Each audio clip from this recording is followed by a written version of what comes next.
Hello, Artful Manifestors. Thank you for joining me for this timeless pick a card tarot reading. I want to let you know I always set my intentions to align with guidance for your highest and best good. This is a timeless reading. Whenever you come across it is when you're meant to hear it. It's for all zodiac signs. And if you're interested in the cards that I use, I list them in the description box below, where you'll also find the links to the readings. All right. To choose your card, your reading, you're going to choose from one of the cards I'm about to reveal or one of these crystals. Let me introduce them. For reading number 1, we have Chrysocolla.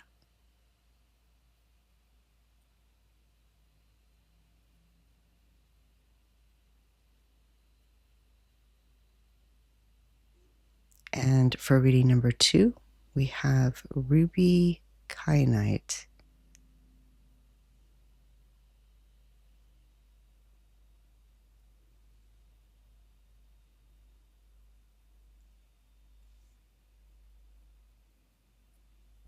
And for reading number 3,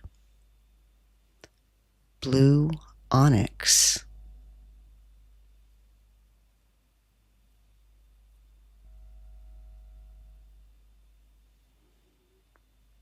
All right, let's see what the cards are.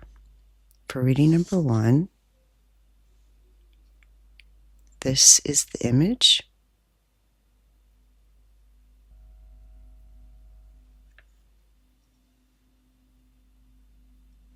And for reading number 2, this is the image.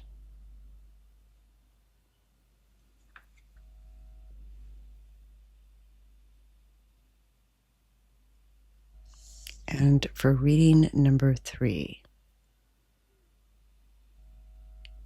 this is the image.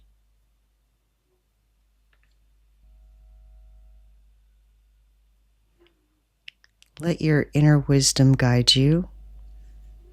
Whichever image and or crystal you're most drawn to is most likely the reading meant for you. Of course, if you're drawn to 2 or even all 3 of the readings, there might be additional messages for you there, and you're always welcome to listen to more than one reading. Enjoy your reading.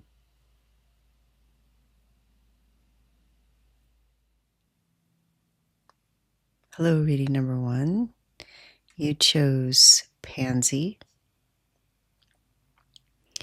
And Pansy flower essence helps with people who are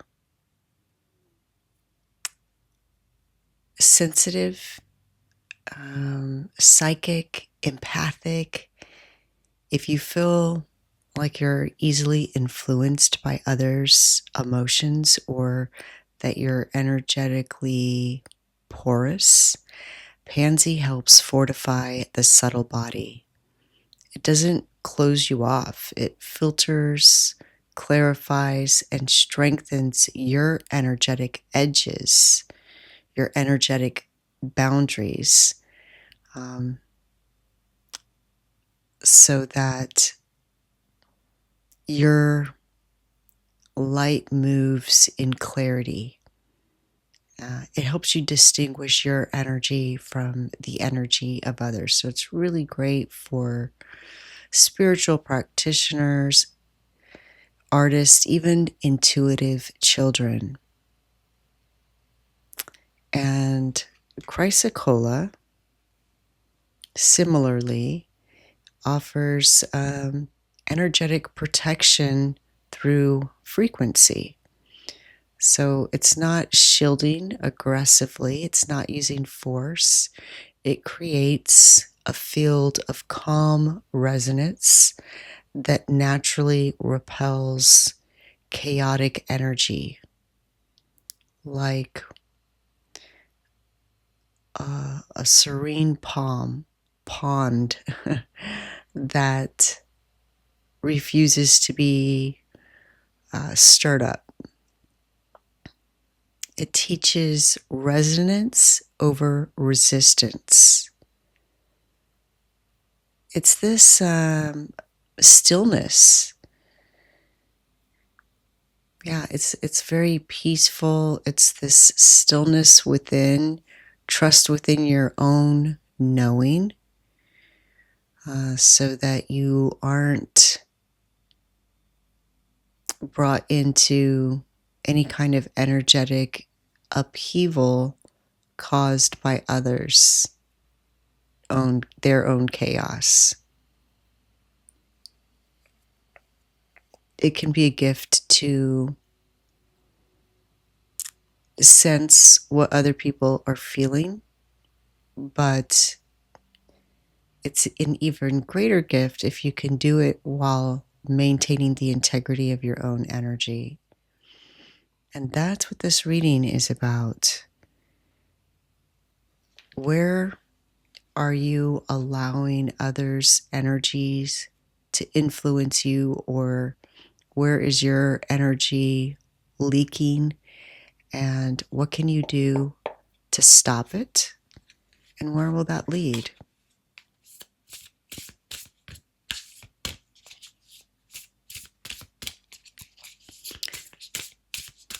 Where is reading number 1? Allowing others to disrupt their energy. And how can they stop that? Where will it lead?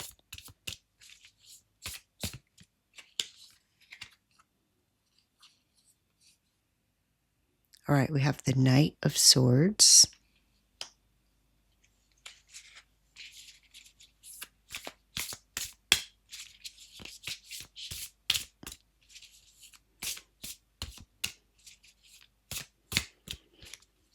I'm hearing something in your mind, in your thoughts. It's like you're a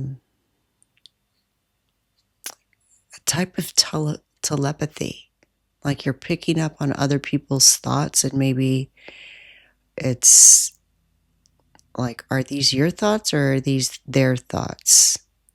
Because when they come through, they're phrased as they're your thoughts. So it can become confusing very easily.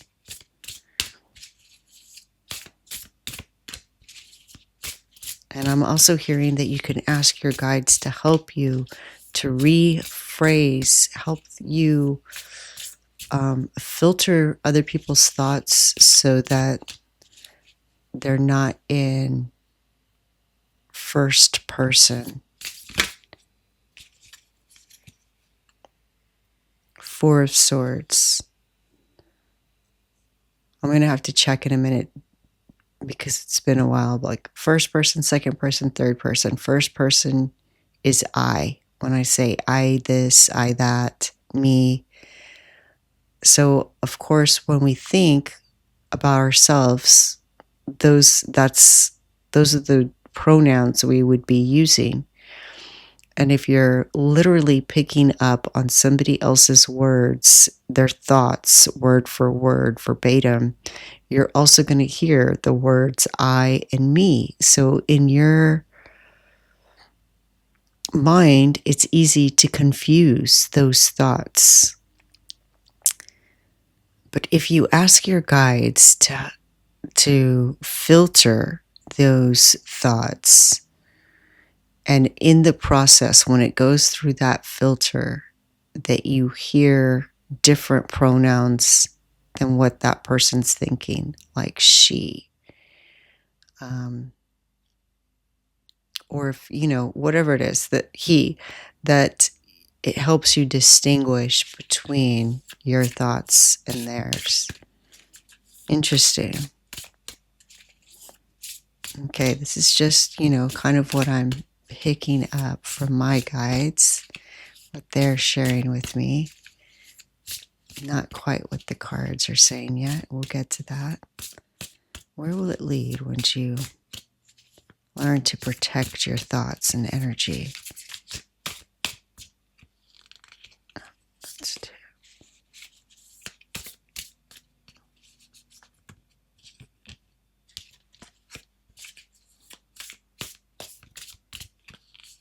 All right, here we go.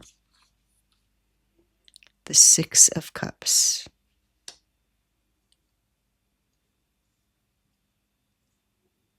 So again, just picking up what my guides are telling me is that as you perfect this, get better at this practice of filtering out external thoughts, then any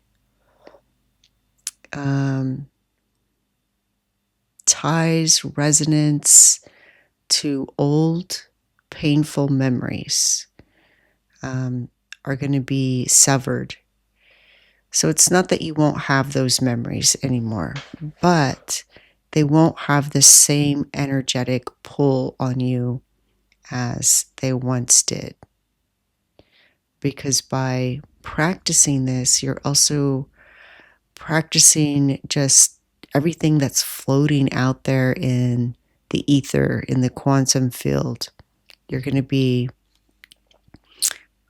protecting yourself from those external thoughts, because thoughts aren't things and thoughts aren't us, right?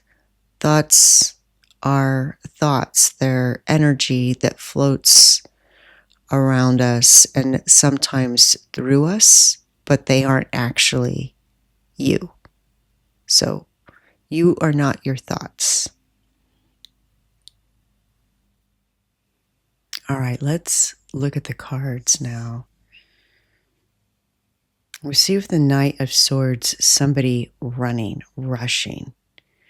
So this card reveals that part of you has been hijacked by others' urgency, thoughts, or projections. Perhaps you've been rushing to fix, defend, or respond, even when your own truth hasn't had time to land. This is the energy of mental intrusion, when another's thoughts feel louder than your own inner knowing. You don't have to chase or match the speed of other people's storms. Pause, unplug, release the belief that you owe anyone an explanation or reaction. When you stop rushing to meet what isn't yours, your truth, your own inner truth, has space to speak. Yeah, it's like right now theirs is just louder than yours. And that's not because you're weak. It's you're an instrument finely tuned to pick up others, and some people's thoughts are very loud. And that's their thing, right? So one thing you can practice before entering a shared space is just whisper to yourself, I release all thoughts that are not mine. I move at the speed of my soul. And also, let's say there's a place where you feel like your energy is low because you're nervous, for example, like maybe going into an interview or a work meeting. Another practice, and I know I've shared this before, is send your guides in there for you first to kind of clear the energy that you're going to, the space and energy where you're going to occupy, so that you kind of have a bubble of your energy that your guides help protect and maintain. All right, and the Four of Swords is retreating inward, going within your own space. This is a deep medicine. It's not escape. It's recalibration. You need more intentional silence, dreaming space, boundaries around your nervous system. They're showing me somebody with earbuds, earpods, headphones. Of course, you can't do this in all situations, but maybe prior to these meetings or even after, to help you recalibrate. Or if you're in a busy place, a crowded place, to use these devices with the music, the sounds that calm you, that invite peace within you. And this is another way to maintain your energy. And I think some of you are already doing this. Let me know in the comments if you are. This is a nod from your guide saying, yes, that's the kind of thing to do, in addition to what we mentioned here. Remember, you're not weak. Your sensitivity doesn't mean that you're weak. You are tuned to subtle realms. This is a gift. This is your power.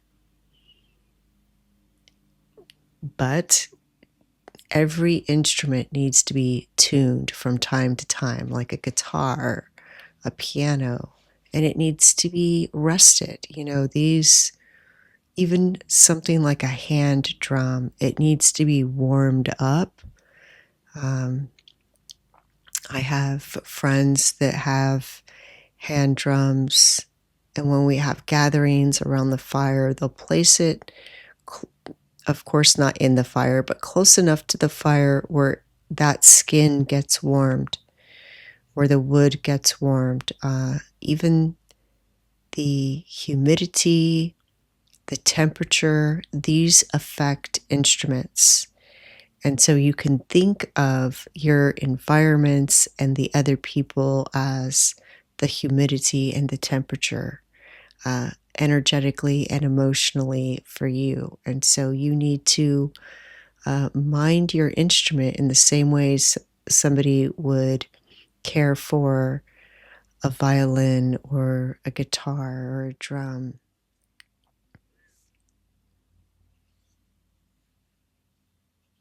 And breathing, practicing breath work, and maybe at the end of the day or after a particularly chaotic experience, breathing and saying, all energy that is mine, all energy that is not mine, I send it home with love. All energy that is mine, I reclaim. And just kind of make that a ritual at the end of the day, or again, after you have some kind of experience that you feel a little depleted, some kind of interaction, whether it was with one person or being around a group of people. And you can always also visualize a color around your body, whether it's a white light emanating from your heart, creating that energetic bubble, or it's a violet flame or blue light, kind of burning away everything that's not you. And this rest, this stillness is not stagnation. This is like taking a spiritual shower. This is your spiritual hygiene. And the more you allow yourself this rest and silence, the more you'll hear your inner voice, your inner wisdom. And over time, it will become louder than others. Your peace is your power also. And cleansing your energy with these practices helps you return to clarity. And when you practice all of this, remember I said at the beginning of this, when I first laid this card down, that it was going to sever these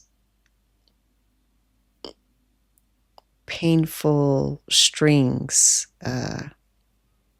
to the past, to past wounds. And what it's going to allow you to do is to release those old contracts.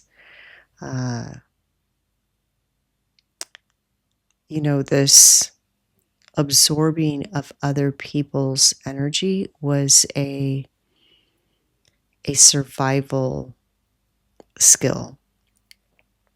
It's also a power and a gift, but it's not going to have power over you anymore.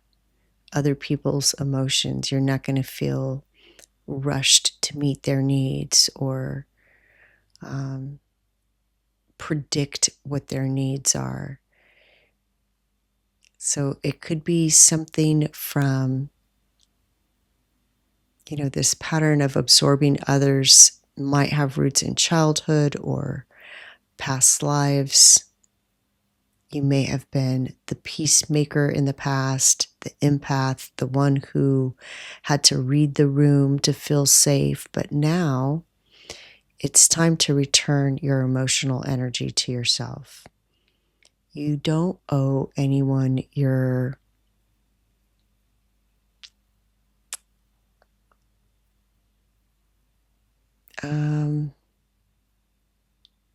permeability. And the past doesn't get to write your present boundaries. You're no longer this child. You are the guardian of your inner child. And what once kept you safe is now keeping you small. So you're releasing this pattern with love. You could even write a letter to your younger self to tell them that you no longer have to carry what isn't yours. It wasn't your responsibility to begin with. So you're ready to let go of that and that you have them now, right? I got you now. You're telling your younger self, your inner child, I got you now. So I see you becoming this sacred spring for yourself. Full, radiant, no longer disturbed by the winds of others, and speaking only when inspired, not to justify or rush, and move only when you're ready. Feel only what is truly yours to feel. And your energy will become more magnetic, more powerful, and less scattered. And you'll begin to trust your intuition again. And it's no longer going to be a defense. It's going to be a sacred guidance system.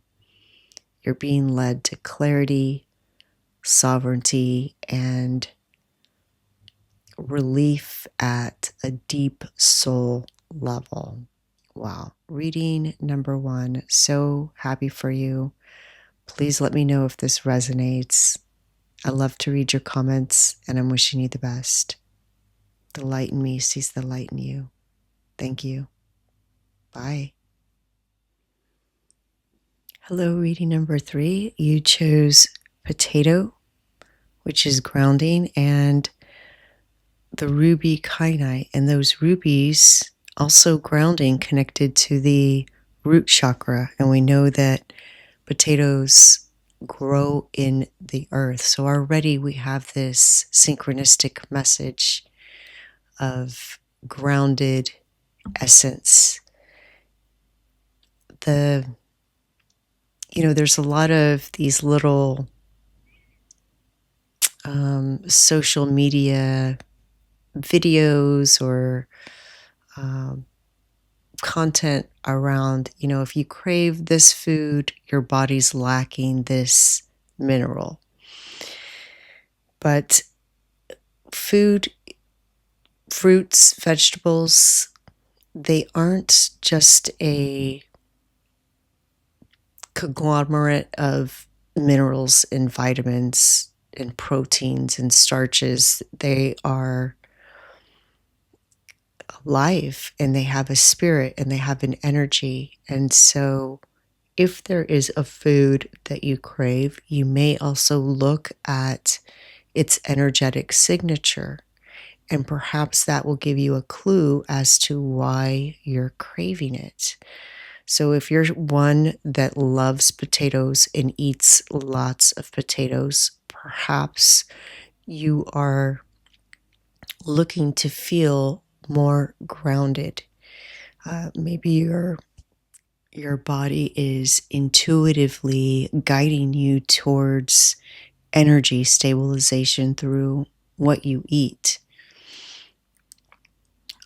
Also, if you're somebody who feels disrupted or works with other people that can sometimes emotionally overwhelm you, or perhaps you do spiritual work with others, coming back to potatoes can again help to stabilize the energy, bring you back to your body and anchor you in the present, feed your spirit from beneath the surface. They grow underground in the soil. It's not like a fruit that hangs on the tree. Or if you're doing astral journeying or shamanic journeying, eating potatoes afterwards helps you anchor that medicine. Sometimes it may not seem as ceremonial as a shamanic journey or astral projection. It may happen more spontaneously, like a daydream, where you're receiving downloads. And then afterwards, you might find yourself craving something like a potato. So just kind of think about what you eat and when you crave these things and what it might be saying about your energy. In folk magic, potatoes were used for protection and binding. They can absorb negativity. They can act as a vessel for spells and warding. They are, because they're so starchy and dense, they act as a symbolic sponge for ill will, psychic debris, or energetic parasites. And, you can, there was a protection spell of like carving a name or a symbol into a potato and sprinkling it with salt and rosemary and then burying it to absorb any negative energy. It also has the frequency of resilience, and they symbolize plenitude without excess. They multiply underground silently. Spiritually, they teach you don't need elaborate spells or rare herbs to create magic. Again, taking me back to that, kind of spontaneous daydream download, as opposed to having a full-blown ceremony or ritual. So sometimes the most mundane is the most potent. I personally do also love potatoes. And And so you may find that if you're just somebody that's open to the ether, you know, your guides are talking to you, you're connected to that other realm, and that potatoes are helping to anchor you back into your body.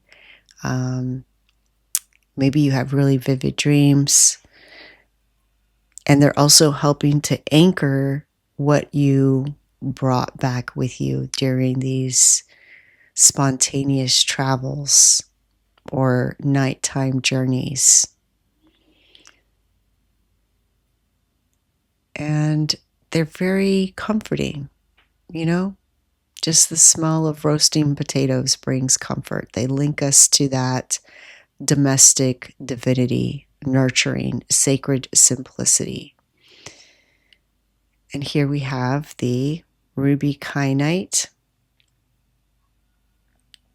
which is 2 stones. You see the ruby, which is the red, and then the kyanite.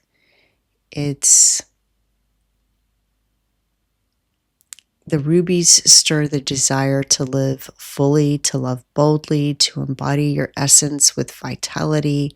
And kyanite brings clarity, attunement, and spiritual alignment. So together, they activate the higher heart, the place where divine guidance meets earthly embodiment.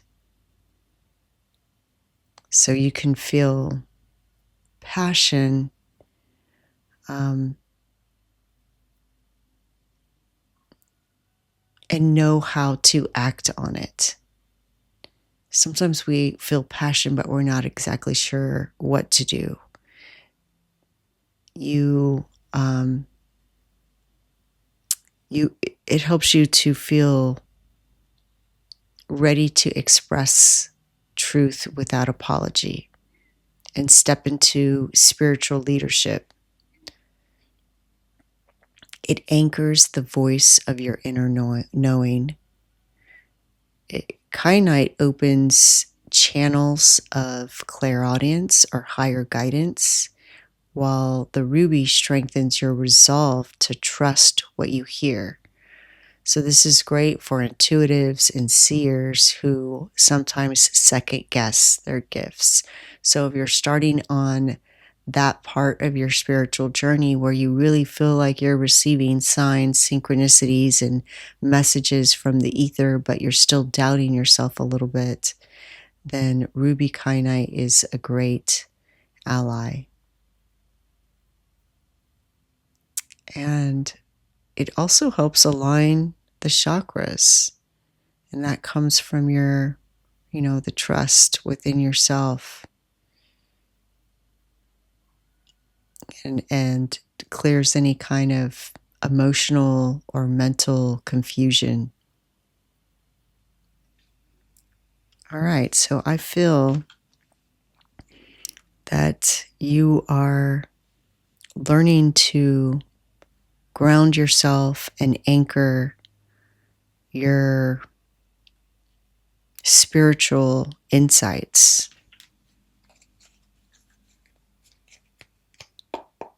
And perhaps you already have been practicing this. You're just leveling up. It's like they're showing me someone who's, been traveling.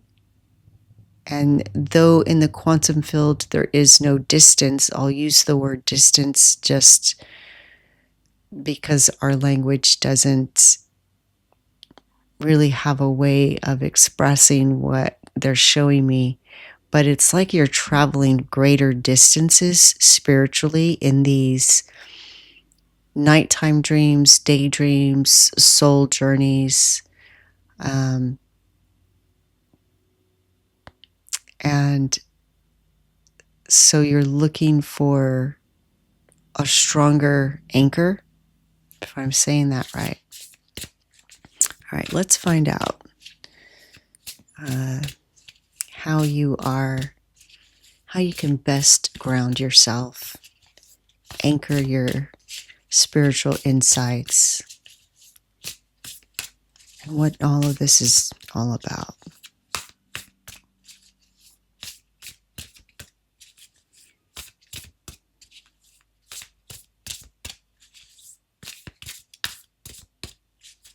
And also feeling safer, they're telling me. Someone's feeling a little bit fearful. All right, we have the Two of Swords.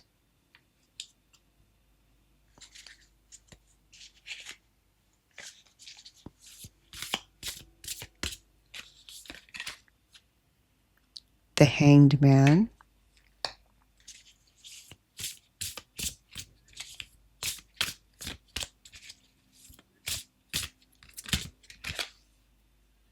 And the Nine of Cups.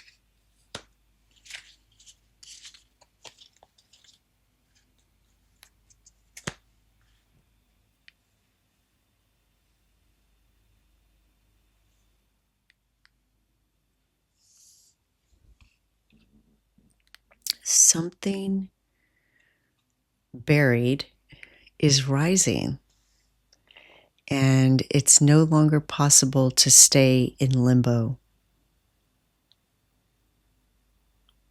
Perhaps you've been mentally circling a truth, holding onto spiritual insights, but not yet anchoring them in action. It's like you're waiting for that perfect moment, or you're fearing what the truth will change. Yeah, it's like they're showing me somebody digging up potatoes. You can't think your way into groundedness. You must move. So choose, act, feel. Even a small embodied decision, like lighting a candle daily for your path, putting your bare feet on the earth each morning, speaking one truth aloud. All of this starts the flow again, and your mind will begin to calm when the body moves in alignment. So we're inviting this physical action to anchor these insights and this sense of safety inside your body. Breathing with intention. As you breathe in, seeing this light enter and spread through your body, and seeing roots from your feet connected to the earth.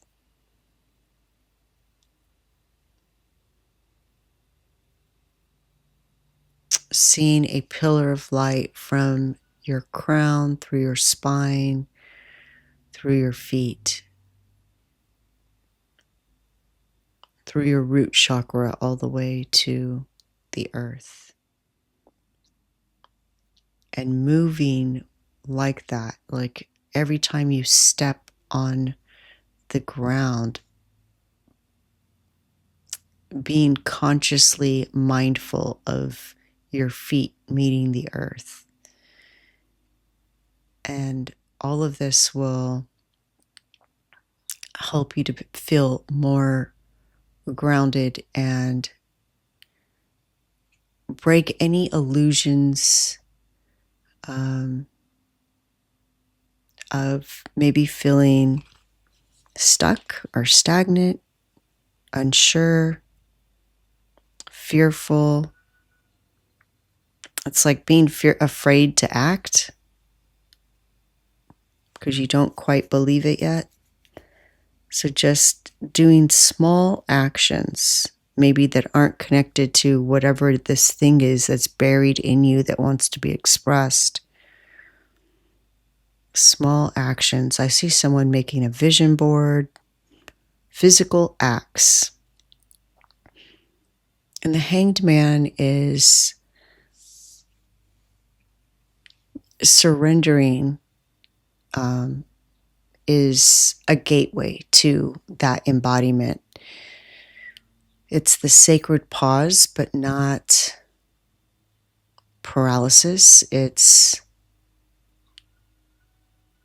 chosen stillness, soul suspension, where the perspective shifts and the old frameworks fall away. The hangman invites you to let go of the striving and instead merge with what already is. You can't ground yourself through force, but you can surrender into your own body, your breath, your senses, lighting candles that smell good, things that really connect you to your body.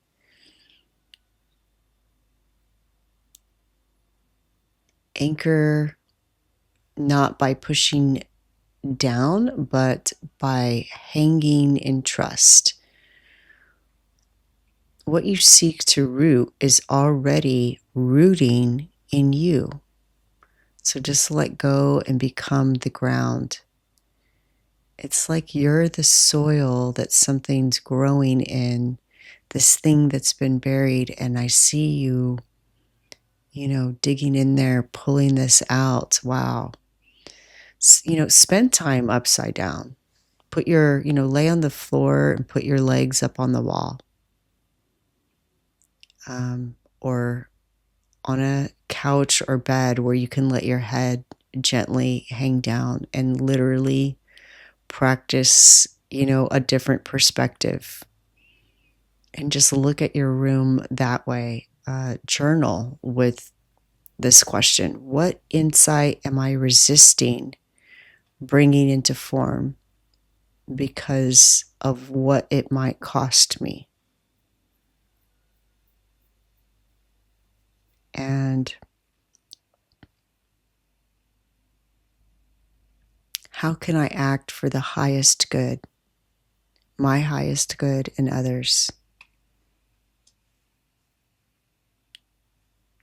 And the 9 of Cups it's like you've been imagining a dream, longing for this soul satisfaction, but it's been feeling like it was out of reach or not perfect enough, not right enough, like it was hollow, or, like there was some judgment for even having this longing.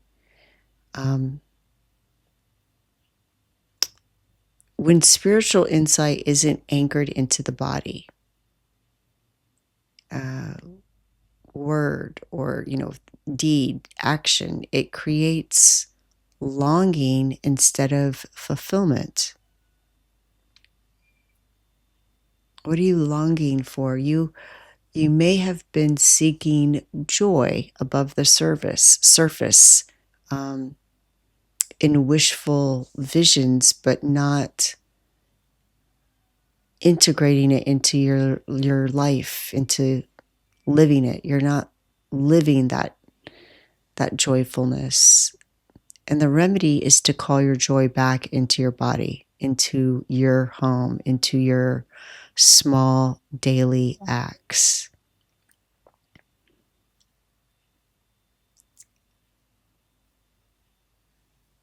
So when your cup is full, drink from it. Stop waiting for that perfect moment.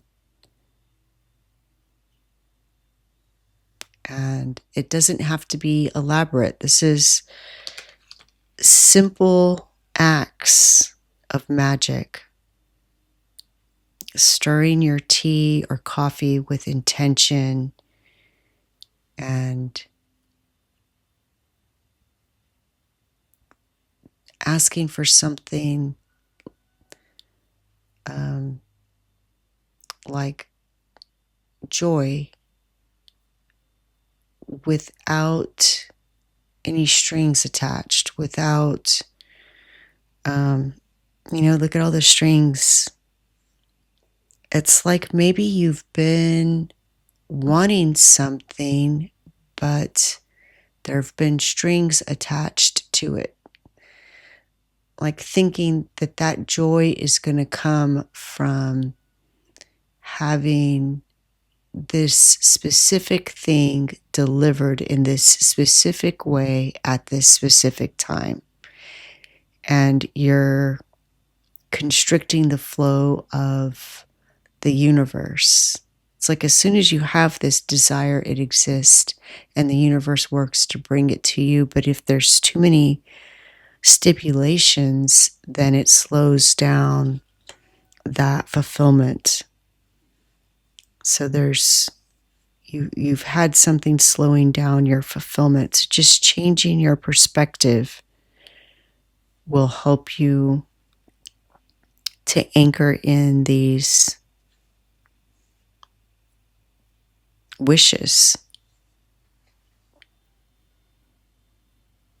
And, just create a little daily ritual of sacred pleasure. A bite of fruit eaten in reverence, and dance. I see you dancing. Just turn some music on when you're by yourself and dance. Whisper to your water, "Thank you. I love you," before you drink it. And just sprinkling little magical actions in throughout your day with physical actions. When you put your essential oil on, or that special scent, thinking about the plants that gave their life for that essential oil and the energy that they hold, just like the spiritual energy that the potato holds that we talked about. Thinking about that energy and just having this sacred reverence and little magical acts throughout your day. And it's going to lead you to feeling this embodied wholeness, this real wholeness, to a life where your insights become art, your dreams become devotion, your longing becomes lived joy. It's when you have these visions, just taking a sketchbook and just jotting down notes, or just making a rough sketch. It doesn't have to be perfect. They keep telling me it doesn't have to be perfect. The act of putting it on paper or anchoring it in some physical way is what's important, not making it look or sound perfect. You can refine later. What's important is just getting it down. And grounding it won't trap you. It will free your spirit to flow through your flesh, through your voice, through your hands, through your choices. And the more you anchor your light, the brighter you become. Not just in vision, but in the tangible world. Wow, and look at this brightness. You see, you are becoming brighter by letting go of these ideas that it has to be perfect, or it has to be this way or that way. Reading number 2, so happy for you. Let me know if you're a potato lover. I'm wishing you the best. And it doesn't have to be potatoes, of course. Whatever it is you notice that you're drawn to, maybe do a little research and find out what the spiritual energy of that food is. I'd love to read your comments. The light in me sees the light in you. Thank you. Bye. Hello, reading number 3. You chose the lettuce along with the blue onyx. And lettuce is something that maybe feels just kind of common to us. Maybe we don't think about it that much. It's treated like an accessory on a sandwich, for example, but lettuce has long been associated with the moon, water, dream states by ancient cultures, particularly the Egyptians and Greeks. They considered it a plant that softens the veil between waking and dreaming, encouraging psychic openness, dream work, and restful surrender. It enhances, lucid dreaming or prophetic dreams. It softens overactive mental energy before sleep. It gently cleanses the third eye and crown chakra. It can be used in moon rituals and water blessings. And physically, it can be used for like a sprained ankle or inflammation. You can place it over an area on the body, a lettuce leaf, and it will draw out that excess moisture.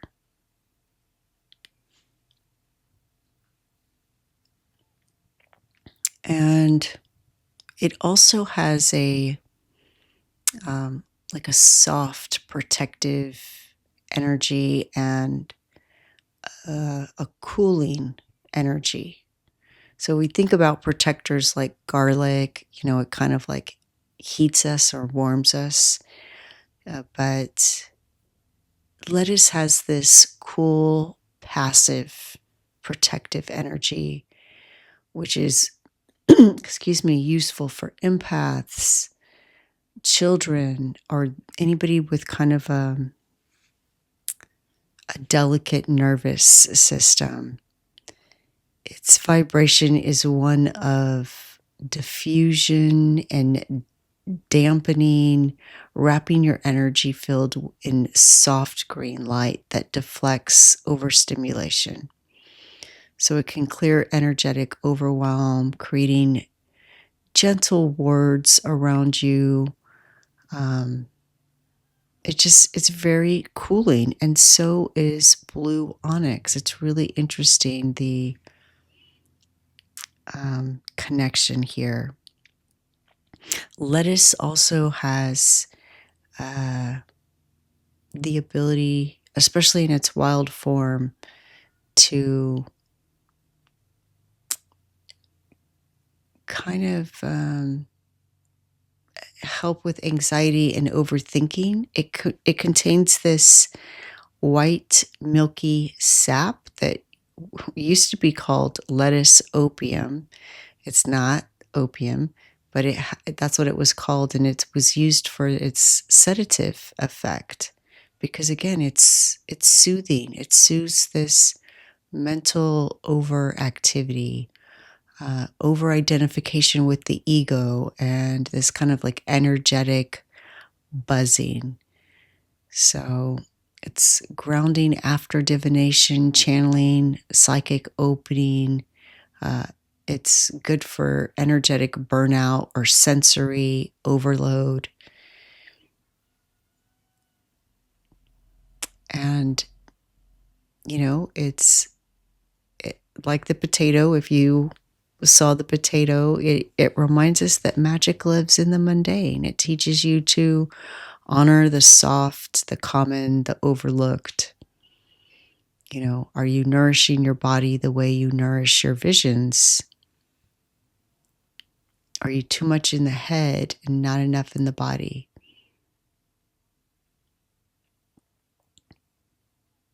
Yeah, it really is very peaceful. And then I was getting ready to move on to the cards, but we haven't talked about the blue onyx yet, which is also calming. It doesn't suppress strong emotions, but it's anchoring to you in observation and calm. So it's like it somehow brings about this inner stillness and calmness so that you can observe what's going on, kind of detached from it. It supports you from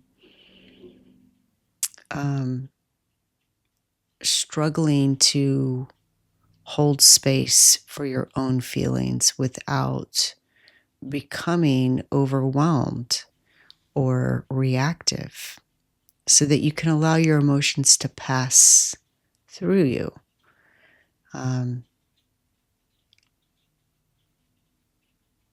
And it's very soothing.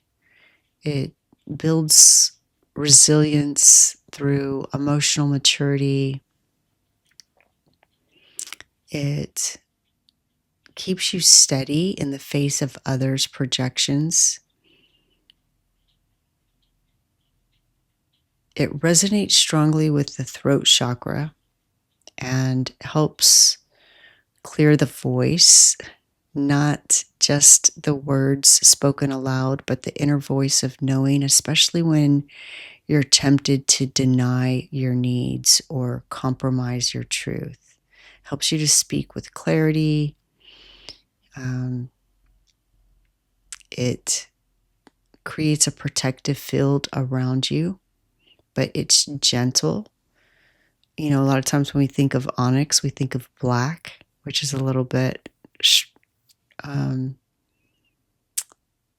harder, I guess. This is a softer, more gentle protector. And it, instead of isolating, it helps you to insulate your own essence.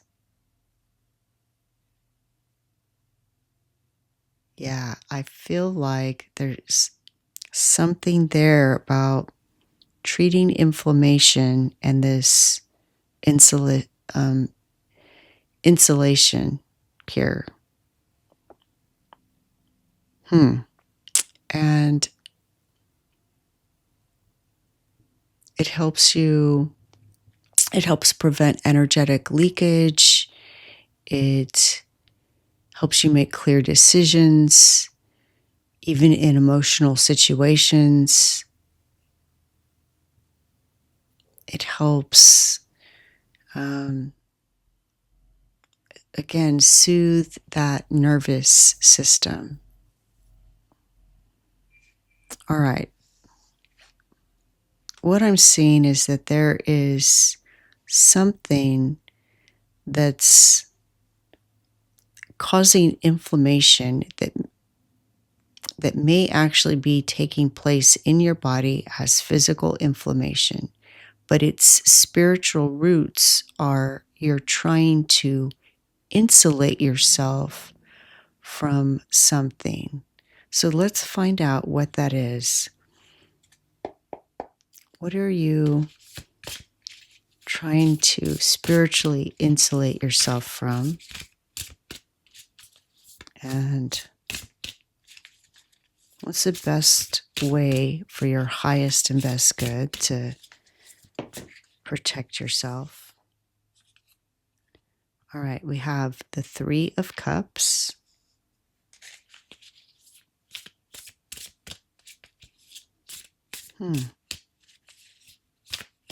Are you trying to protect yourself from celebrating something? Insulate yourself. The Queen of Swords.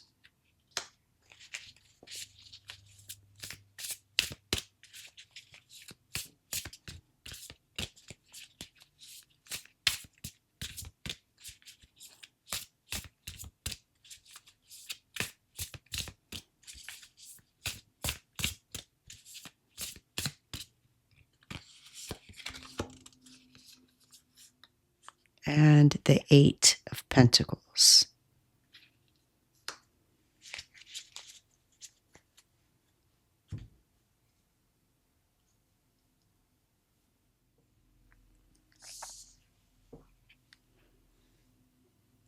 So there may be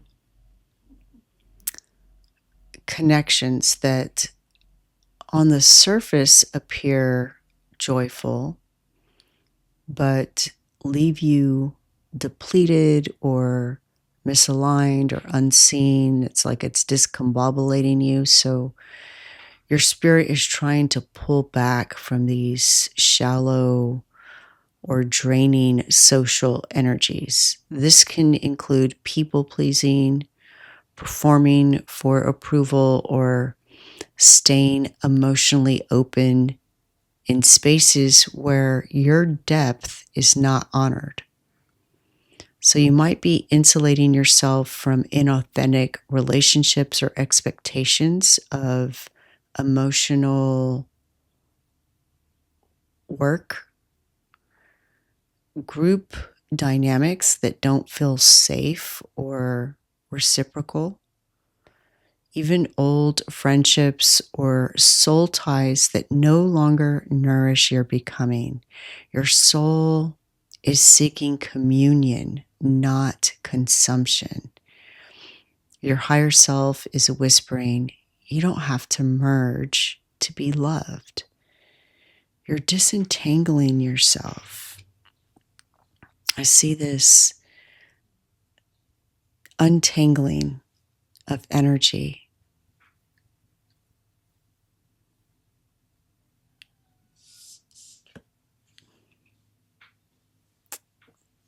So you may have been trying to protect yourself with mental distance, emotional shutdown, or even hypervigilance. Maybe you're cutting ties too sharply or closing your heart to avoid any possible pain. But with this queen, you don't want to become rigid, cynical, or overly defensive or defended, creating a loneliness that mimics safety. So a more beneficial way would be discernment with softness. Speak your truth without withdrawing love. And gentle boundaries that aren't walls, but sacred rivers of where your energy flows best. And witnessing without absorbing, observe without carrying. Yeah. It's this detachment where you can observe but not necessarily be a part of.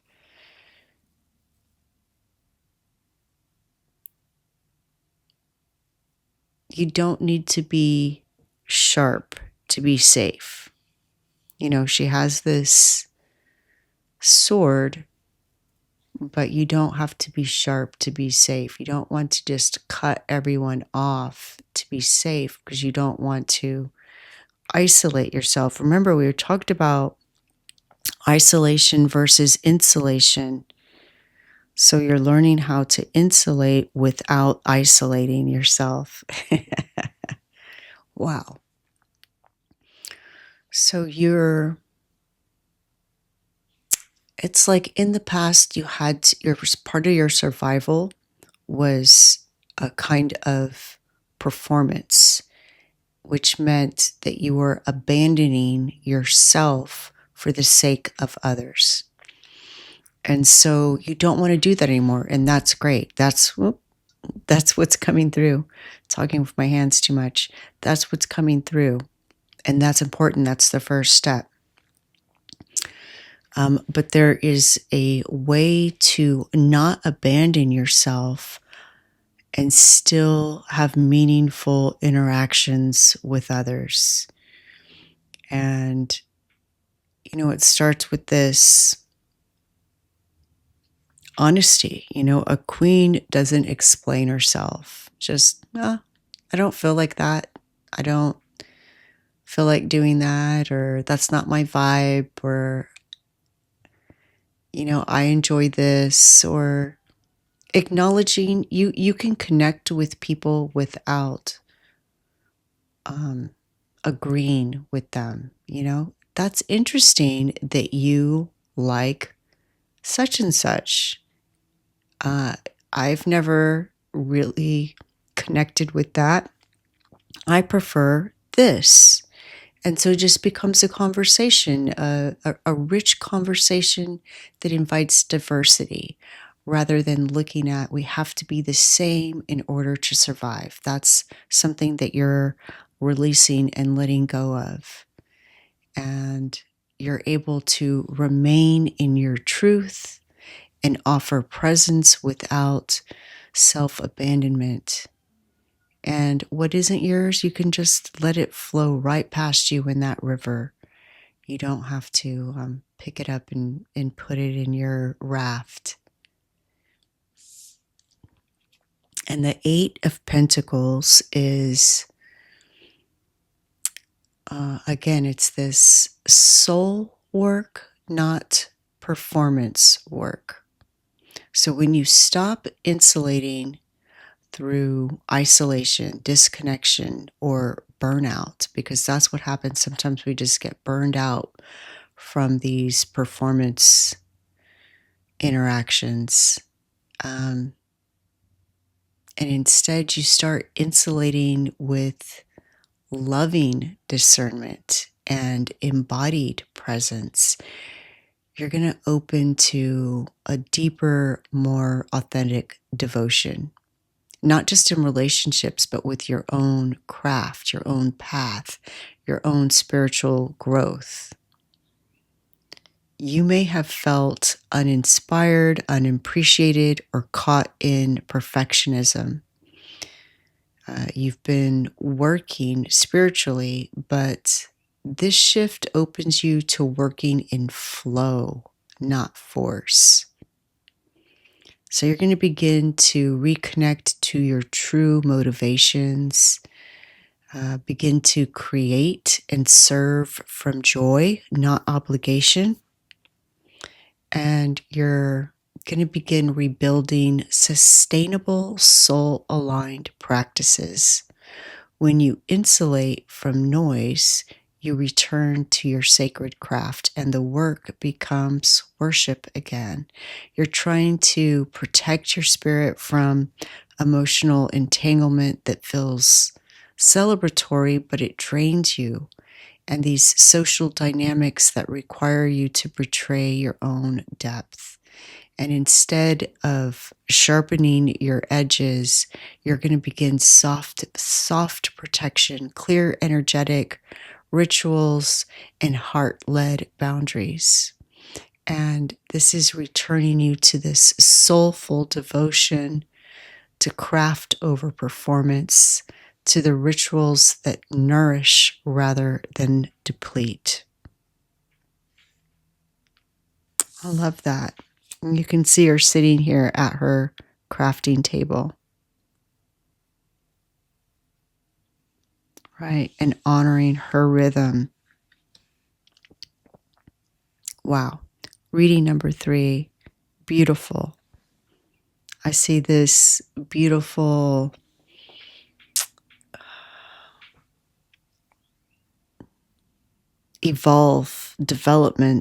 evolution of your soul, finding its path, honoring yourself, but without cutting yourself off from others, and instead living this rich experience where you honor yourself, you honor others, and that is reciprocated. Reading number 3. Please let me know if this resonates. I love reading your comments, and I'm wishing you the best. The light in me sees the light in you. Thank you. Bye.